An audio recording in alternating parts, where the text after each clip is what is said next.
Hey everybody, it's Matt. Welcome back to the Journey Church podcast. If you haven't yet, be sure to subscribe to this podcast so you can automatically get our weekly episodes. And you might want to go ahead and subscribe to our Journey YouTube channel as well. You'll find messages, music, interviews, inspiring stories, and more for you all right there. Now, I hope this episode helps you take your next step in following Jesus. All right. You may not be aware of this because we're all busy and life's coming really fast at all of us, but we are only a month away from Easter. Can you believe that? So you should be planning what you're going to do with your family for Easter, but we have been planning what we're going to do here at church for Easter. And this year we're going to be doing 3 services. We're anticipating this will be the biggest Easter we've ever had, primarily because it's not on spring break this year. So most of you will be in town, okay? And because of that, we're going to be doing 3 services again. They're all identical services. Did you hear that? They're all identical because somebody's going to ask me later. I've said it 3 times now. They're all identical services. We're going to do one on Friday night, Good Friday at 6 p.m. Our preschool and our K through 5th will be open on Friday night so the kids can experience that. And then 2 on Sunday, 9 and 10:30, just like we always have. And we would love for you to be a part of one of these. We'd love for you to invite some friends and family members who aren't normally going to church, but this is one of those times where they're thinking we should probably go to church somewhere. Just invite them to come sit with you. If you're wondering why are we doing a Friday night, because we're going to need room on Sunday, okay? So if you, especially at this service, if you're free and want to come Friday night, come on, that'd be awesome, because this service is the biggest service of all 3 of them. If you can't do Friday night, but you want to come at 9 o'clock and have a little bit of elbow room, you might have a little bit of elbow room, so you might want to do that. But if you can come at 10:30, just come on, it's fine. We're going to make room for everybody. We're really excited about this, and I'm excited about a new series we're kicking off today that's going to lead us all the way up to Easter. This series we're calling Revolutionary. We're going to be talking about the empowering invitation of the cross. And you're like, I don't even know what that means. Well, that's my job, okay? So we'll explain that over the next few weeks. But what we're going to talk about as we go through the series is a temptation that is only relevant and practical to those of us who have chosen to follow Jesus. So for those of you who you're not sure yet or you're kind of resistant, you got your reasons, right? But you're not there where you're like, yeah, I'm a follower of Jesus. That is perfectly fine. We are so glad you're here. We built this place for you. And the thing I want you to know is you may be in the most advantageous position of anybody, because this is one of those series you can sit back and you're going to find it interesting, you're going to find it helpful, it's going to be good information, but you can sit back and go, this doesn't apply to me. And you may be the happiest people in the room, because what we're going to talk about the next few weeks is an extremely challenging way of life. But the only reason I'm talking about it is because I would suggest that it's also a much better way of life. But in order to get there, you have to be aware of how to navigate around this temptation that is so real and relevant to so many of us. And I think this temptation explains to a large extent some of the emotions that we tend to feel at different points in life. And for some of us, we go through entire seasons where we feel these emotions. Emotions like disappointment. You've been here and you felt that. Disappointment maybe because things didn't turn out the way you want them to. Disappointment because you didn't get as far as you hoped to get, or you didn't achieve what you hoped to achieve. Disappointment in those seasons, you get all these nagging thoughts of, well, if only. You ever been here? If only I'd done this, if I only had done that differently. We've all been there. We know what it feels like when those thoughts start to pop up. This temptation we're going to talk about may just be at the root of a lot of those thoughts you have. It's also at the root of discontentment. The discontentment that a lot of us feel because we're just not yet where we want to be in life, or the discontentment we feel in some cases because we got where we always wanted to be, and then we're like, well, this isn't what I thought it was going to be. And so then you're trying to figure out, well, what am I missing? What should I be doing? And you're nagged with all the thoughts around, well, it's just not enough. Like, it's not enough, fill in the blank, X, Y, Z. Again, we've been here. We've done this.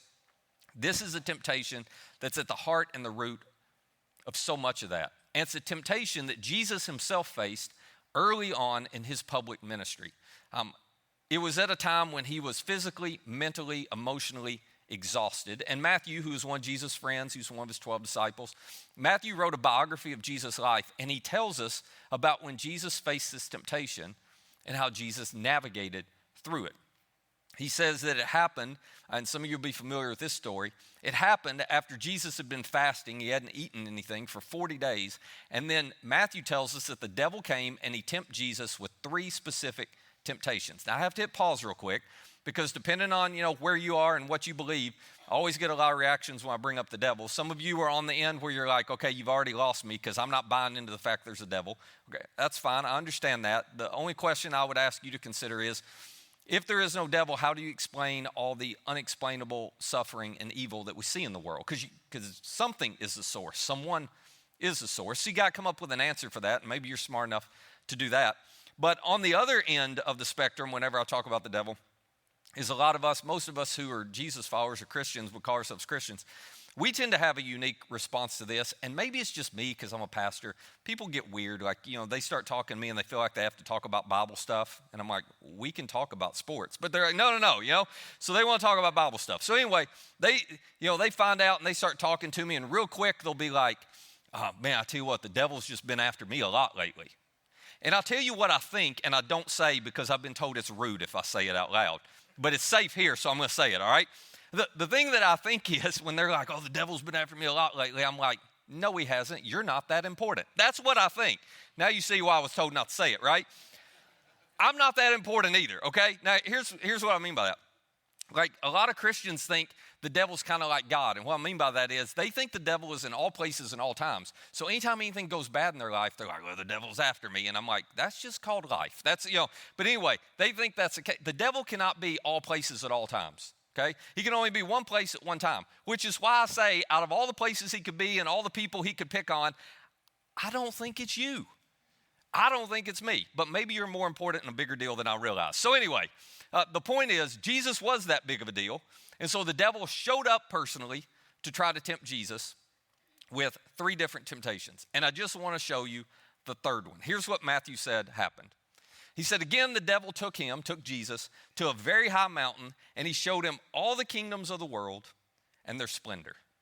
Can you imagine? You just got to use your imagination for a minute. Can you imagine how this must have felt?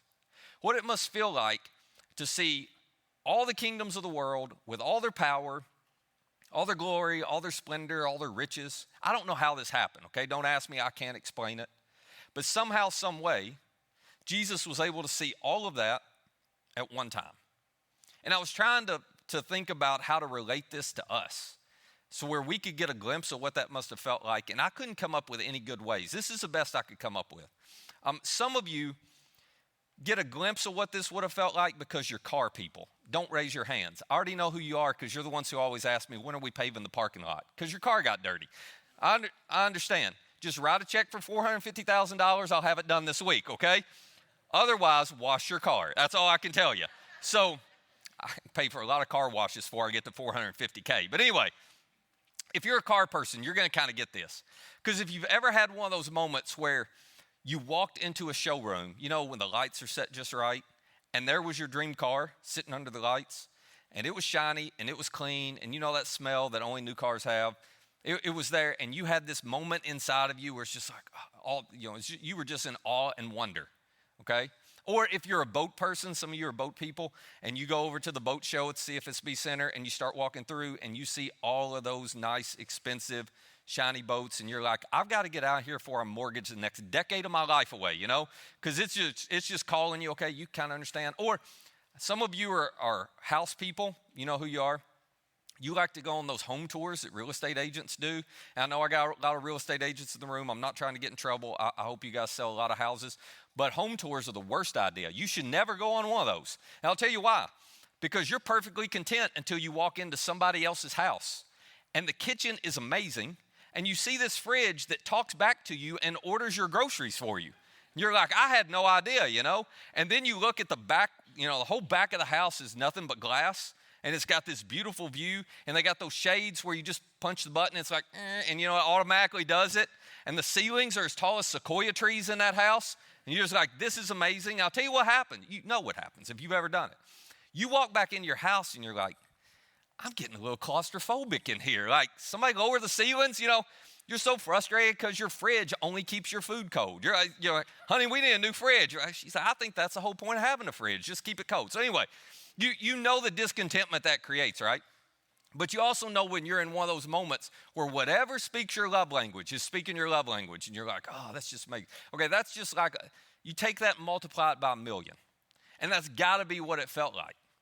To see all the kingdoms of the world with all their glory, all their riches, all the power. It's all right there. You can view it all at once, however that worked. And then, with that emotion taking place inside of Jesus, Satan decides to set his trap. And he says, all this, I'll give you, Jesus. It can all be yours. Now, if this is all there is to it, you know what you call this? You call this the opportunity of a lifetime. That's what you call it. I mean, imagine how much good you could do if you had all the kingdoms of the world at your disposal. And some of you try to act pious and humble, and you say, no, I would turn that down. You're a liar. That's what you are. You would not turn that down. Have you ever turned a pay raise down? I didn't think so. You ain't turning a power raise down if you won't turn a pay raise down, okay? So all of us, if we were in that situation, would go, yeah, if that's all there is, if you're just offering it to me for free. But it wasn't exactly for free. This was, and Jesus was able to recognize this was a temptation disguised as an opportunity because there was a trade-off. Satan goes, all this I will give you, Jesus, if you'll bow down and you will worship. You will choose to give highest value and priority to me. Now, I don't want you to miss this because this is way more tempting than it may sound to you. Because this was Satan's way of saying, Jesus, isn't this exactly why you came? You came to be recognized as the rightful king of all the kingdoms of this world. That's why you're here. I know why you're here. And I'm just telling you there's a shortcut to get there. I'm telling you, you can avoid the cross. You can skip it entirely. And I'll just give to you exactly what you came for. All you have to do, just a little trade-off, all you have to do is just choose to bow a knee and acknowledge me as the highest value in your life. And you can avoid all the suffering, all the loss, all the pain. You win. And it doesn't hardly cost you anything. This was the temptation. And you may know how the story goes.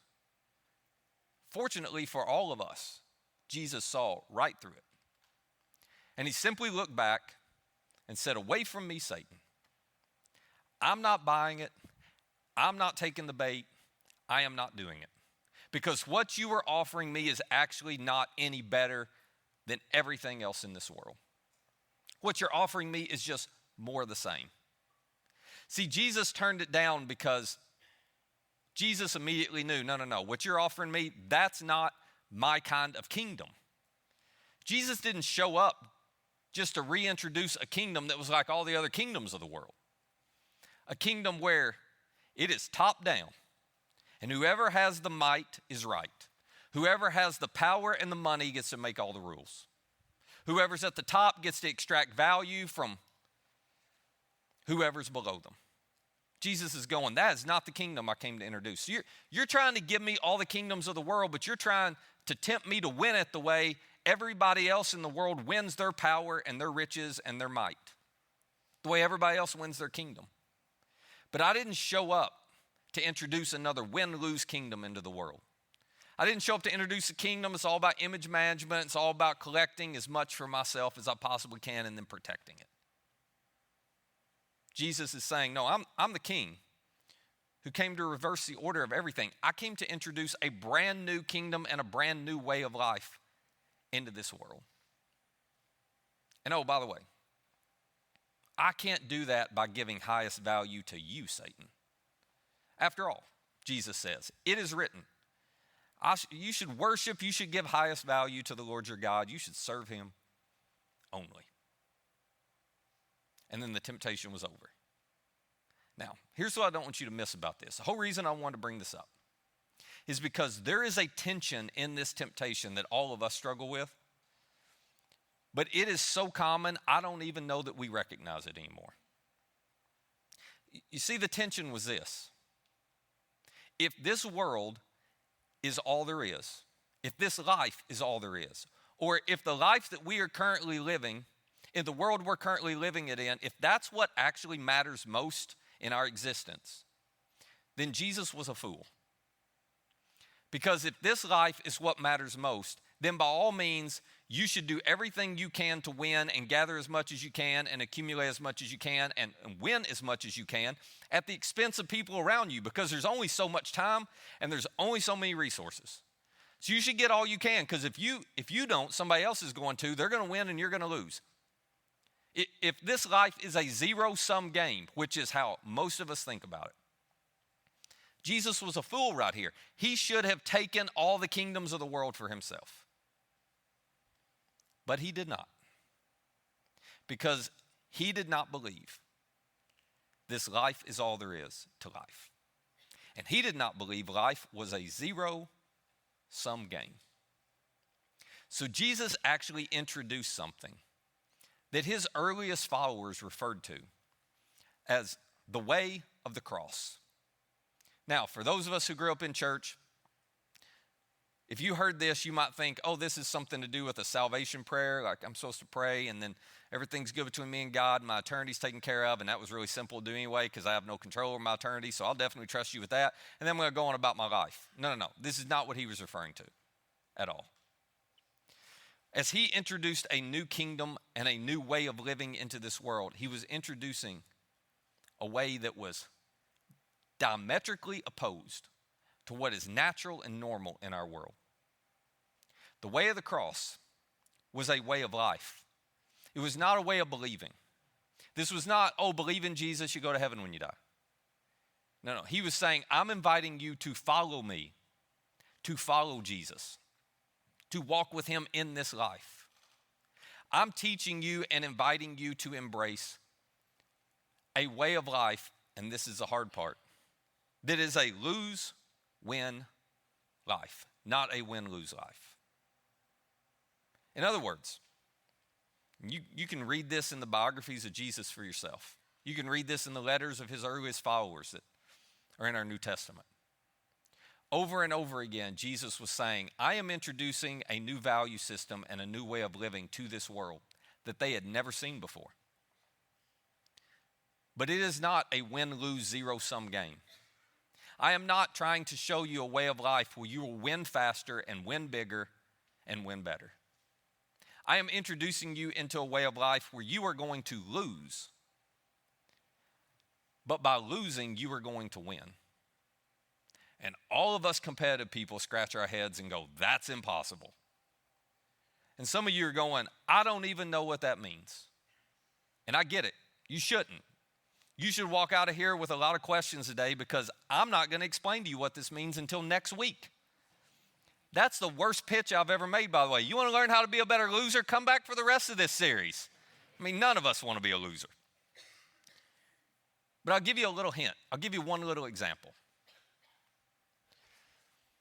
When Jesus invited us to forgive, it's a classic example of this.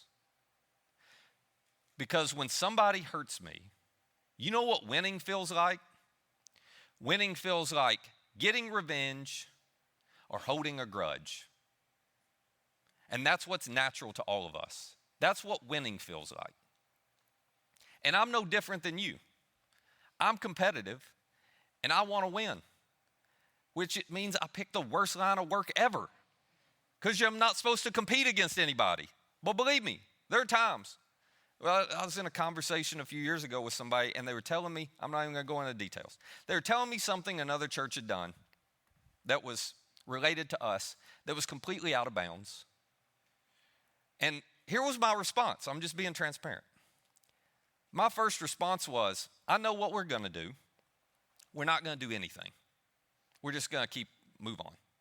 I said, but if you want to know what I want to do, I want to crush them. That's what I want to do. And I'm pretty sure we can crush them. You're like, that is terrible. Only if you're a loser. Only if you're a loser. Winners want to crush them. I'm just telling you that because I'm no different than you, okay? You know what forgiveness feels like? Forgiveness feels like losing, doesn't it? No, I want to get back. I want to get even. I want to get revenge. I want to hold a grudge. That feels like I'm winning. Forgive them?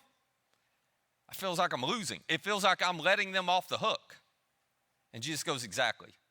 I'm inviting you to choose to lose. Because when you forgive, that's how you actually win. That's how you're healed. That's how you can let go of the hurt. That's how you can move forward and not carry any baggage with you. No wonder we have such a hard time trusting Jesus enough to actually do what he says. Because everything he tells us to do feels like a loss in the short term. And he goes, I know. But I'm asking you to trust me because I am inviting you into a better way of life where if you do what feels like losing on the front end, you will win far bigger and far better on the back end. But you got to trust me.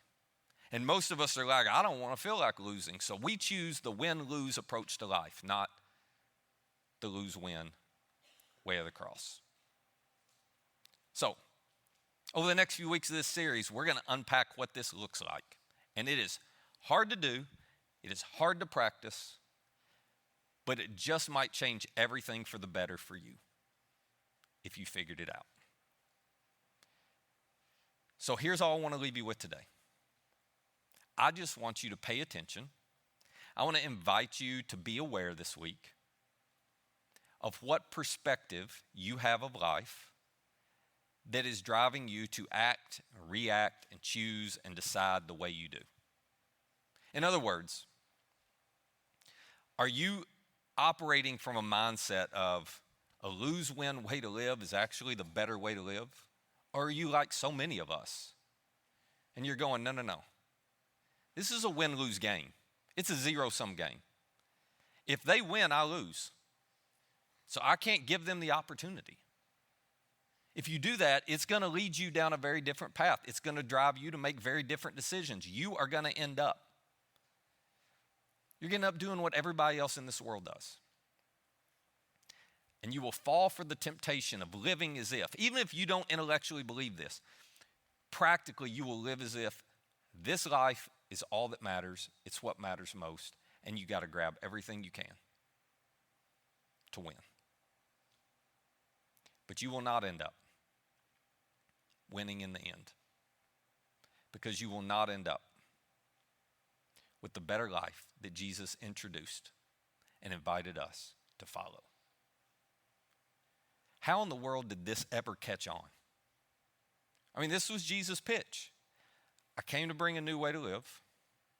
Oh, by the way, it's all about you choosing to lose. How about you join me? And here we are 2,000 years later. And it's still going. How is that possible? It's only possible because those earliest followers of Jesus actually discovered it was a better way of life.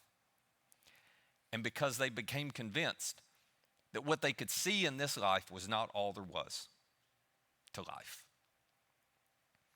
And if you find yourself pushing back going, I just don't see how losing ever leads to winning, I get it. But I would remind you, God in human flesh showed up on this earth, and Jesus chose to live this way. This is why nobody believed he was who he claimed to be, as he's hanging on a Roman cross. Because God in human flesh, the King of the universe, the King of all kingdoms, never loses. You wouldn't ever expect him to lose. He can't end up on a cross. But Jesus chose to lose. And because of that, you won and I won, and we're sitting here today. Because of that, there's forgiveness and there's freedom, and we know we're unconditionally loved and accepted by our Heavenly Father, and we know we can bring everything that we've got, all the baggage, all the mistakes, all the sin, all the mess ups, all the past, that we can walk right into the light with all of it and give it to him, and he's going to love us and forgive us anyway. That's why we know that. Because he chose to lose. And by losing on the cross, he won. Won bigger than anyone ever expected. So maybe he's on to something. Maybe we should pay more attention to this than all of us naturally think we should. Maybe if we love winning and we're highly competitive people,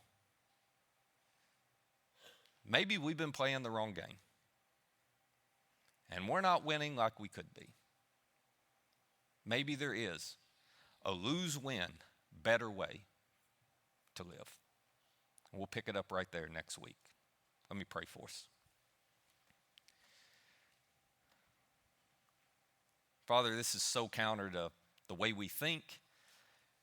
It's so counter to the way we see things.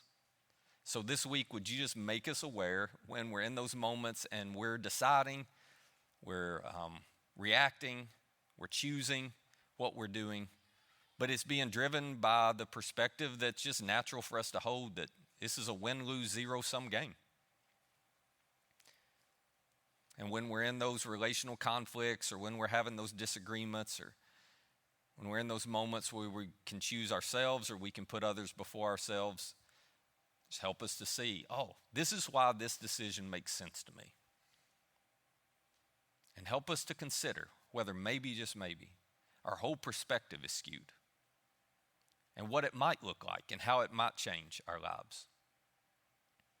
To trust you enough to do what feels like losing in the moment, so that we could win and experience your peace, your love, your healing, your forgiveness, your meaning and fulfillment and satisfaction and significance that you're inviting all of us into. That's a part of this better life. It's in your name we pray. Amen. Hey, if you'd like more content like this, subscribe to our YouTube channel and download our Journey app to access all of our recent message content. And our app is the easiest way to share this content with a friend. For more information on our church, or to find our app or our YouTube channel, just visit journeycalway.com. That's journeycalway.com. Thanks for listening.